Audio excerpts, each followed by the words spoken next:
Madam, जर आज एखादा विद्यार्थी कन्फ्यूज असेल, त्याचा आत्मविश्वास कमी असेल, त्याला जर करिअरबद्दल संभ्रम असेल, तर त्याने सुरुवातीला कोणती स्टेप घ्यावी?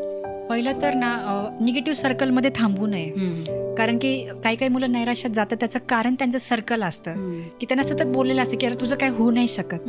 सो ते सर्कल थोडंसं सोडणं गरजेचं आहे. कारण की आपण कसं आहे ना, आपण आपल्या सर्कल पासूनच बनत असतो.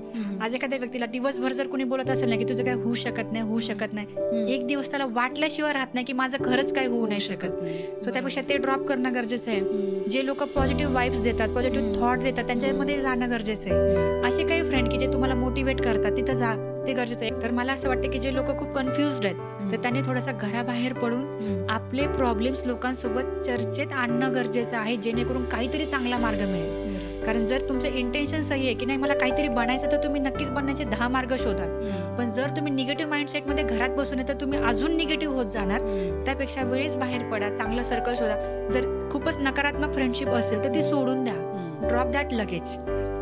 कारण की जर आपण विमानातून उडायचा विचार करतो तर आपण लगेच नाही कॅरी करून जाऊ शकत. आपल्याला तिथं पैसे द्यायला लागतात का? कारण त्याला उडायचंय. सो मोठ्या गोष्टी अचीव्ह करण्यासाठी काही नकारात्मक गोष्टी सोडायला पण लागतात. सो तेही तितकंच महत्वाचं.